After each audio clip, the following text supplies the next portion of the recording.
오늘 말씀의 제목이 뭐죠?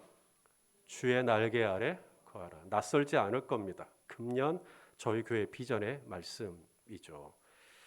어떻게 금년 한 해 주의 날개 아래 잘 거하셨어요?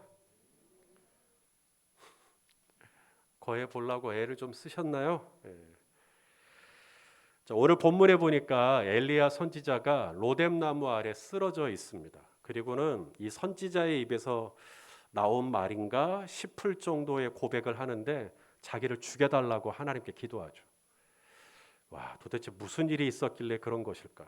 자, 오늘 본문 우리 4절 말씀입니다. 같이 읽겠습니다. 시작. 자기 자신은 광야로 들어가 하룻길쯤 가서 한 로뎀나무 아래에 앉아서 자기가 죽기를 원하여 이르되 여호와여 넉넉하오니 지금 내 생명을 거두시옵소서. 나는 내 조상들보다 낫지 못하니이다 하고. 여러분, 사람이 아무 때나 죽고 싶다 그러는 거 아니잖아요. 얼마나 힘들었으면, 오죽했으면 주여 저를 지금 죽여주십시오. 내가 나를 죽일 수는 없으니까 주님이 저를 좀 죽여주십시오. 도대체 이 엘리야 선지자에게 무슨 일이 있었길래 이렇게 힘들어하는 걸까요? 자, 그것을 이해하려면 오늘 본문 1절에 보시면 이세벨이라고 하는 여인의 이야기를 하지 않을 수가 없습니다. 자, 우리 1절 말씀을 또 같이 읽겠습니다. 시작. 아합이 엘리야가 행한 모든 일과 그가 어떻게 모든 선지자를 칼로 죽였는지를 이세벨에게 말하니. 아합이 나오죠. 아합은 왕입니다. 이스라엘의 왕이에요. 북이스라엘의 7번째 왕입니다. 이세벨은 아합의 아내입니다. 아합의 부인이에요. 이 아합이 그의 아내 이세벨에게 무슨 이야기를 했냐면 엘리야가 행한 모든 일과. 엘리야가 뭘 행했을까요? 우리가 지금 열왕기상 19장을 봤습니다만은 18장을 봐야 되는데 18장을 보면 유명한 갈멜산 전투 이야기가 나옵니다. 영적 전투죠. 어떤 전투냐면 상대편은 바알 선지자들이에요. 바알 선지자 450명, 그리고 아세라 선지자 400명, 도합 850명이죠. 이 바알 선지자, 아세라 선지자는 별개가 아니라 하나입니다. 하나, 그냥 바알 선지자예요. 그리고 이쪽은 엘리야 선지자 하나고 850명 대 1입니다. 그리고는 무슨 대결을 했냐면 바알이 진짜냐, 내가 믿는 하나님이 진짜냐, 이 대결을 한 겁니다. 바알에게 기도하고 바알이 하늘에서 불로 응답을 하면 바알이 진짜고, 내가 하나님께 기도하고 하나님이 불로 응답하면 내가 믿는 하나님이 진짜다. 이걸 850명하고 엘리야 혼자 싸우는 겁니다. 먼저 바알 선지자들이 기도하기 시작합니다. 성경에 보니까 자기 몸을 자해하면서 기도를 합니다. 그러면 바알이 감동을 받고 하늘에 문을 열고 불을 내려줄 줄 알았을까요? 역시나 하늘에서는 아무런 미동도 없었습니다. 이제 엘리야 차례입니다. 엘리야가 기도하죠. 우리 그 대목만 같이 읽겠습니다. 자, 18장 37절 38절 시작. 여호와여 내게 응답하소서. 내게 응답하옵소서. 이 백성에게 주 여호와는 하나님이신 것과 주는 그들의 마음을 되돌이키심을 알게 하옵소서 하매 이에 여호와의 불이 내려서 번제물하고 나무와 돌과 흙을 다 태우고 도랑의 물을 핥는지라. 바알 선지자들이 깜짝 놀랐겠죠. 하나님께서 불로 응답해 버리신 겁니다. 숫자가 관건이 아닌 거예요. 엘리야 혼자서 850명과 싸워서 하나님이 진짜다라는 것이 입증이 된 겁니다. 그리고 당황하는 이 바알 선지자를 이 엘리야 선지자가 칼로 다 죽여요. 바알 선지자들을. 이게 40절 말씀입니다. 우리 40절도 같이 읽겠습니다. 엘리야가 그들에게 이르되 바알의 선지자를 잡되 그들 중 하나도 도망하지 못하게 하라 하매 곧 잡은지라. 엘리야가 그들을 기손 시내로 내려다가 거기서 죽이니라. 요 이야기를 아합 왕이 이세벨에게 했다는 거예요. 오늘 엘리야가 하늘로부터 불이 떨어지게 해갖고 바알 선지자들을 몽땅 죽였다네, 이 얘기를 한 겁니다. 여러분, 이세벨은 이스라엘 사람 아니에요. 이세벨은 시돈 사람입니다. 페니키아 출신이에요. 그러니까 정략 결혼을 했던 거죠. 아합 왕하고 정략 결혼을 할 때 조건이 있었겠죠. 그 조건이 뭐냐면 바로 이스라엘의 수도가 사마리아였는데 사마리아에다가 제단을 쌓고 나무로 신상을 조각을 해요. 그리고 그 신상이 바알이 되는 겁니다. 그래서 북이스라엘의 종교가 이전에는 야훼 신앙이었는데 야훼 신앙에서 바알 신앙으로 바뀌어요. 이세벨이 올 때 이세벨 혼자 온 게 아니라 이세벨이 믿는 바알 신앙을 갖고 들어온 거예요. 이세벨은 왜 그렇게 바알 신앙을 따지는가? 이세벨의 아버지 이름이 엣바알이에요. 엣바알이라는 뜻이 뭐냐면 바알과 함께하는 사람이다라는 뜻입니다. 바알을 섬기는 바알 선지자, 바알 제사장의 딸이 이세벨이었어요. 그래서 이세벨이 와가지고 이 북이스라엘을 온통 바알로 바꿔버렸어요. 바알 선지자들이 바글바글하고 바알 제사장들이 바글바글하고 이 북이스라엘에 도대체 하나님을 섬기는 사람이 어디 있나 싶을 정도로 영적으로 암울했던 때에 홀로 하나님 편에서 하나님만 진짜다고 외롭게 외쳤던 선지자가 엘리야였습니다. 이 엘리야라는 이름의 뜻은 하나님이 여호와시다라는 뜻이래요. 하나님이 바알이 아니라 하나님이 여호와시다. 바로 이것이 엘리야의 이름의 뜻이기도 하고 엘리야의 소명이기도 하죠. 하나님이 여호와이신 것을 증명해 낸 거예요. 그리고 바알 선지자들 다 죽인 거예요. 그러니까 이세벨의 입장에서는 자기가 사랑하고 아끼는 바알 선지자들을 다 죽였다고 하니 엘리야에게 악감정이 드는 겁니다. 그래서 오늘 본문에 보니까 사신을 엘리야에게 보내요. 이 사신이 영어로 메신저입니다. 우리가 문자 보낼 때 메시지 보낸다 그러잖아요. 사신을 보낸 겁니다. 메시지를 보냈는데 뭐라고 보냈냐면 너 내가 사랑하는 내가 좋아하는 바알 선지자들 다 죽였다며. 내가 내일 너 보면 내가 너 죽일 거야. 자, 이세벨의 협박입니다. 요 이야기가 결정타가 된 거예요. 전에 갈멜산 위에서 바알 선지자 450, 아세라 선지자 400, 850명 앞에서도 쫄지 않았던 엘리야가 이세벨이라고 하는 이 한 여인이 보낸 메시지 한 통에 꼬꾸라집니다. 로뎀 나무 아래 쓰러져요. 그리고는 뭐라 그러냐면 죽여달라는 거예요. 죽여달라는 거예요. 여러분, 어떤 게 엘리야의 진짜 모습일까요? 850명 앞에서도 자신 있었던 엘리야의 모습이 진짜 엘리야냐? 아니면 오늘 이 로뎀 나무 아래 쓰러져서 나 그냥 그만하고 싶다 이제. 나 이제 목회도 그만하고 싶다. 나 이제 이 장사 그만하고 싶다. 나 이제 이 직장 때려치고 싶다. 어떤 게 진짜 엘리야의 모습이냐? 금년 한 해 코로나 때문에도 물론 힘들으셨을 거예요. 저도 뭐 쉽지는 않았습니다. 하루하루 한 주 한 주. 그런데 그렇게 힘든 중에 저와 여러분을 유독 지치게 했던 게 있었다면 바로 이세벨의 메시지 한 통.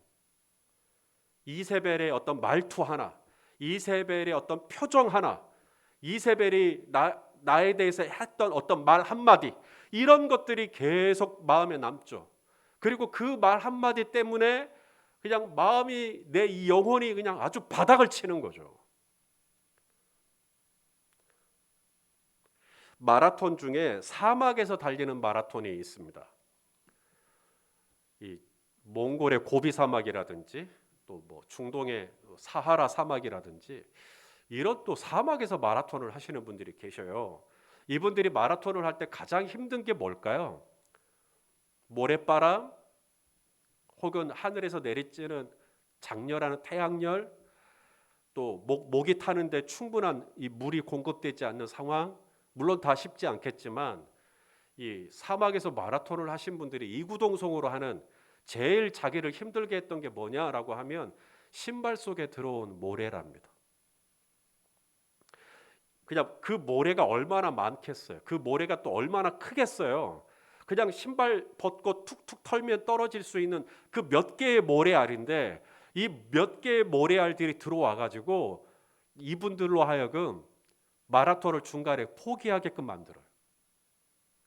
대단한 바람이나 대단한 열 때문에 사람이 쓰러지는 게 아니라 내 신발 속에, 내 이 심령 속에 들어온 좁쌀만한 모래 몇 개가, 이세벨의 메시지 몇 개가 나로 하여금 결정적으로 무너지게 만들어버려요. KO, 우리가 권투하면 KO 당하잖아요. 어퍼컷을 맞아가지고 KO 당하는 경우는 극히 드물고요. 잽을 맞아서 KO를 당한다는 거예요. 잽이 뭔지 아시죠? 그냥 툭툭 건드리는 겁니다. 1회, 1라운드, 2라운드, 3라운드, 4라운드, 5라운드 계속 건드리다 보면 10라운드에는 어퍼컷이 필요 없어요. 한 번만 또 살짝 건드리면 바로 넘어져요. 우리의 삶에 이 잽들이 계속 날라와요. 이세벨의 메시지 하나, 이세벨의 표정 하나, 이세벨의 어떤 문구 하나, 이세벨의 어떤 말투 하나, 이런 것들이 계속 날라오는 거예요. 그러다 어느 순간 번아웃이 일어나는 겁니다. 번아웃이란 여기 전기들이 갑자기 한순간에 퍽 하고 나가버리는 거예요. 담화가 나가버리는 거예요. 그게 번아웃이에요. 850명 앞에서도 아무렇지 않았던 엘리야, 어제의 그 모습만 보면 엘리야가 이세벨 정도야 할 것 같은데 그런 훌륭한 엘리야도 결정적인 이세벨의 메시지 한 통에 전혀 갈멜산 꼭대기에 있었던 엘리야의 모습을 상상할 수 없을 정도로 무너져 버립니다. 자, 그러면 엘리야 선지자가 회복이 돼야 되겠잖아요. 이 엘리야 선지자가 그렇게 힘들고 어려운데 어디로 들어가느냐? 오늘 본문에 보니까 로뎀나무 그늘 아래로 들어갑니다. 자, 우리 4절 말씀인데요. 우리 한번 읽겠습니다. 다시 한번 시작. 자기 자신은 광야로 들어가 하룻길쯤 가서 한 로뎀나무 아래에 앉아서 자기가 죽기를 원하여 이르되. 로뎀나무가 어떤 나무인지 보여드릴게요. 1번과 2번. 로뎀나무가 1번일까요? 2번일까요? 예, 우리는 그동안 로뎀나무 그러면 1번을 생각을 했을 거예요. 이 광야에서 로뎀나무 아래에서 쉬면서 안식하면서 회복을 했던 엘리야 선지자를 기억하면서 1번과 같은 나무가 로뎀나무일 거다. 버들나무 같이 잎이 널찍하고 그늘도 널찍하게 제공해 주는. 근데 1번은 에셀나무입니다. 아브라함이 창세기에 보면 부엘세바에서 에셀나무를 심거든요. 로뎀나무를 심는 사람은 없어요.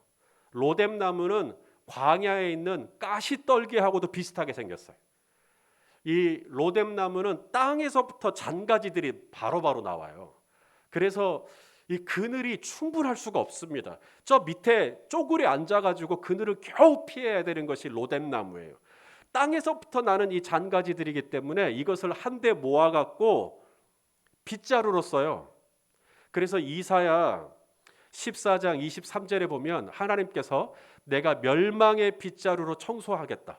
이때 이 멸망의 빗자루가 로뎀나무입니다. 로뎀나무가 그런 거예요. 또한 이 로뎀이라고 하는 이름의 뜻이 시궁창이라는 뜻을 가지고 있어요. 저희 교회가 한때 로뎀나무 카페가 있었어요. 이걸 아시는 분은 좀 시간이 되신 거예요. 저희 교회에 계신지. 그때는 제가 이 로뎀이라는 뜻을 잘 모르고 썼어요. 로뎀이라는 뜻은 시궁창이라는 뜻을 가지고 있습니다.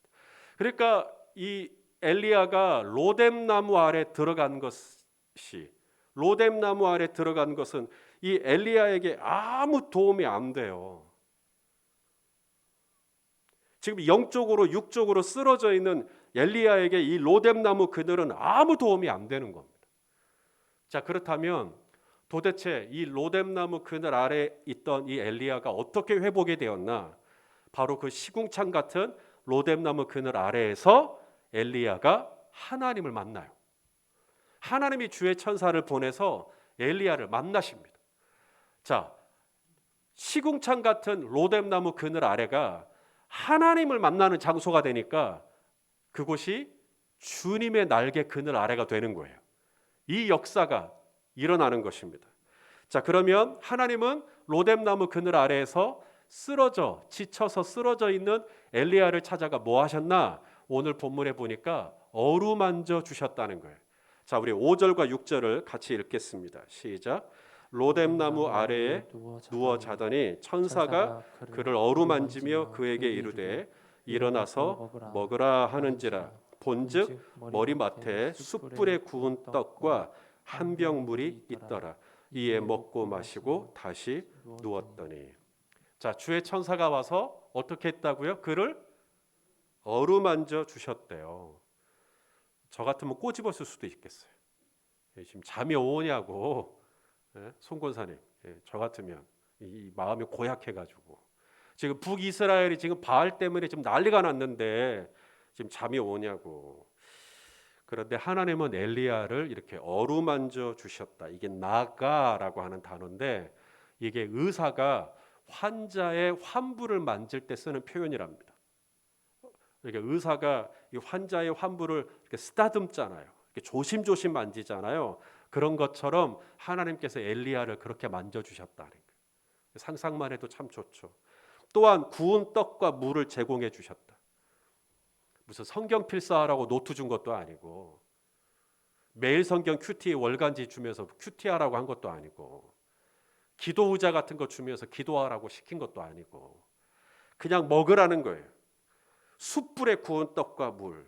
우리는 이런 음식을 먹는 것에 대해서 이런 음식을 먹는 것은 영적인 일이 아니라고 생각을 해요. 음식을 먹는 건 육적인 활동이라고 생각하는데 그렇지 않습니다. 여러분, 예수님께서 십자가 지시기 마지막 전날에 뭐 하셨는지 아세요? 제자들하고 같이 만찬을 하셨어요. 그 돌아가시기 바로 직전에도 예수님은 식사를 하셨습니다. 부활 후에도 제자들에게 오셔서 예수님이 숯불에 고기를 구워주셨어요. 같이 잡수셨어요. 엠마오로 내려가는 두 제자에게도 예수님이 꿀밥을 주신 게 아니라 떡을 떼서 주셨어요. 같이 먹었어요. 그러다가 눈이 밝아져 버렸어요. 예수님이 이 땅에 계시는 동안 주로 하셨던 일은 사람들과 어울려 함께 먹고 함께 마시는 것이었어요.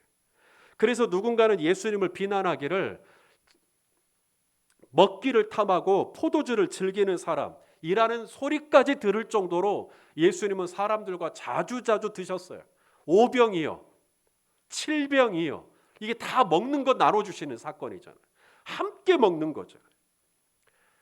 여러분, 이 함께 같이 식탁을 공유한다라는 건 육적인 활동이 아니라 이것은 영적인 활동이에요.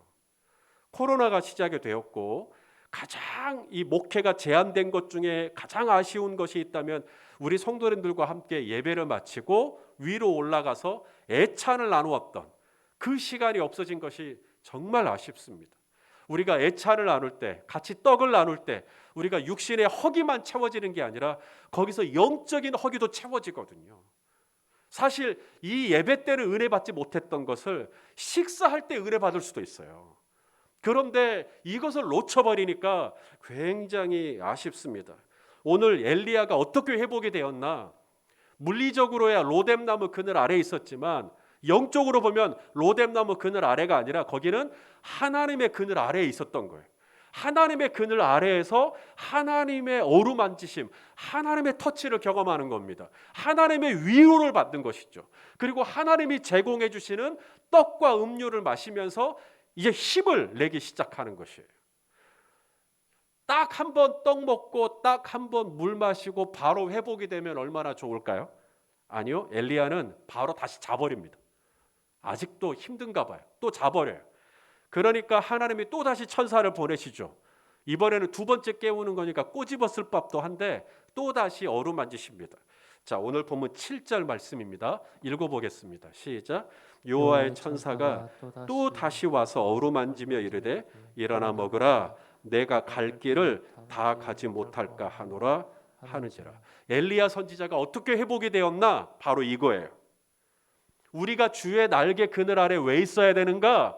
주의 날개 그늘 아래 있으면 뭐가 좋은가? 주의 날개 그늘 아래 있으면 주님은 저와 여러분을 정죄하지 않아요. 주의 날개 그늘 아래 있을 때 주님은 저와 여러분을 판단하지 않아요. 주님은 저와 여러분을 비난하지 않습니다. 정죄하지 않아요. 우리 로마서 8장 1절. 그러므로 이제 그리스도 예수 안에 있는 자에게는 뭐가 없어요? 결코 정죄함이 없어요. 주님의 날개 그늘 아래 거하는 자는 결코 정죄함이 없어요. 이세벨이 나를 정죄하죠. 저 사람 나쁜 놈이야. 사람들은 나를 정죄해요. 저 사람 나쁜 놈이야. 사람들은 나를 흉봐요. 사람들은 나에 대해서 온갖 안 좋은 얘기를 해요. 우리가 그런 것 때문에 사실 힘든 거잖아요. 이세벨의 말투, 이세벨의 메시지, 이세벨의 표정, 이세벨이 오늘 나한테 뭐라 그랬어, 막 이런 것 때문에 우리 힘든 거잖아요. 흔들리는 거잖아요. 그때 우리가 어디로 가야 되냐고요. 오늘도 이세벨 때문에 내 마음이 뭉개졌는데 내가 또 로뎀나무 아래 가야 돼요? 아니요. 더 이상 로뎀나무 그늘 아래로 가는 게 소망이 아니라 저와 여러분의 소망은 주님의 날개 그늘 아래 들어가야 되는 건 줄로 믿습니다.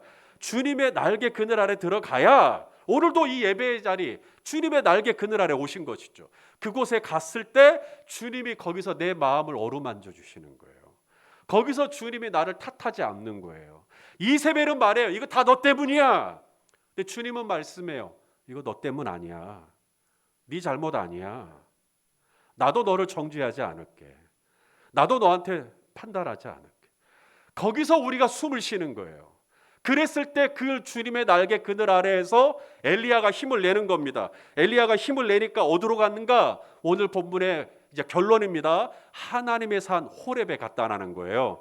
자, 우리 8절 말씀 같이 읽겠습니다. 시작. 이에 일어나 먹고 마시고 그 음식물의 힘을 의지하여 40주 40야를 가서 하나님의 산 호렙에 이르니라. 할렐루야.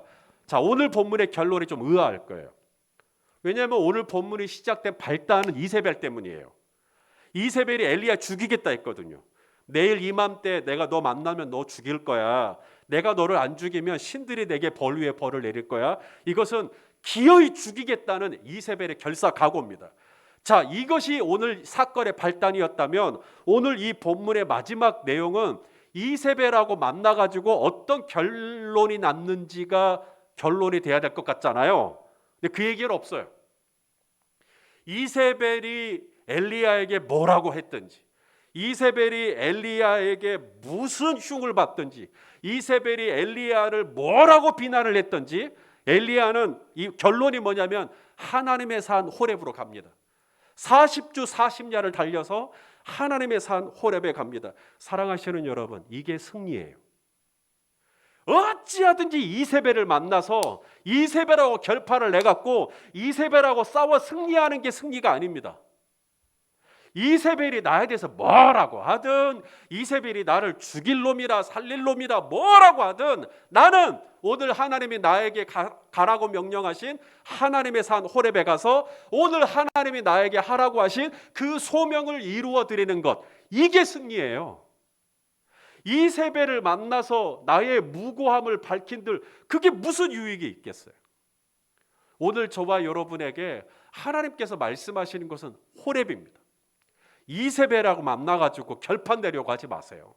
그거 승리 아닙니다. 진짜 승리는 이세벨은 뭐라고 하든 그건 냅두고, 이세벨은 냅두고 저와 여러분은 오직 나의 믿음의 주요, 나를 온전케 하시는 이인 예수님만 바라보고 하나님의 산 호렙을 향하여서 이 믿음의 길, 이 제자의 길 40주 40야 우리는 이 길을 걸어서 하나님이 오늘 나에게 말씀하시는 그 소명을 이루어드려 그분의 이름을 이 세상에서 영화롭게 하는 것, 이것이 진정한 그리스도 안에 있는 승리인 줄로 믿습니다. 엘리야가 이렇게 회복이 된 거예요. 이 회복의 힘은 어디서 오는 것인가? 로뎀나무 그늘 아래가 아니라, 거기는 시궁창이에요. 로뎀나무 그늘 아래가 아니라 그곳에서 하나님의 손길을 경험하고 하나님의 부드러운 음성을 듣고 하나님을 인격적으로 만나는 주님의 그늘 아래에 들어갔을 때 엘리야가 그곳에서 온전하게 회복이 되는 것이죠. 사랑하시는 성도 여러분, 금년 한 해도 때마다 일마다 주님께서 또 이세벨의 뭐 때문에 힘들어하고 이세벨의 또 무슨 일 때문에 또 마음이 찌그러지고, 그런데 저와 여러분이 정말 이제는 살고 싶지 않고 이제는 그만하고 싶고 이제는 다 포기해버리고 싶고, 그럴 때마다 또 우리의 마음을 만져주시고 붙들어주시고 우리를 또 어루만져주시고 또 우리를 또 필요를 채워주시고, 그래서 이 송년주의를 드리는 여기까지, 하나님의 산 호렙까지 40주 40야 1년 52주를 또 잘 보낼 수 있도록 여기까지 오게 하신 것, 이 모든 것 당연한 것 아니라 은혜인 줄로 고백하시면 아멘해 주십시오. 그렇게 금년 한 해도 주님의 날개 그늘 아래에서 신실하게 나를 붙잡아 주신 주님이 내년에도, 아니 내후년에도 이 믿음의 길을 다하는 그날까지 주님의 날개 그늘 아래에서 우리를 또 만져주시고 우리를 회복시켜 주시고 우리를 또 새롭게 해주시는 이 은혜가 지속되기를 예수 그리스도의 이름으로 축원합니다. 기도하겠습니다. 하나님 아버지, 오늘 또 무슨 일로 마음이 완전히 무너져버린 엘리야와 같은 하나님 그런 상황 가운데서 오늘 이 예배를 드리고 계시는 분이 계실지 모르겠습니다. 아버지 하나님, 찾아가 주시고 로뎀나무 아래에 있던 엘리야를 다시 회복시켜 주신 것처럼 우리 성도님들 그 심령을 주장하여 주시옵시사 하나님의 산 호렙에 이르기까지 또 잘 이 믿음의 길을 걸어갈 수 있도록 주여 붙들어 주시옵소서. 예수님의 이름으로 기도하옵나이다. 아멘.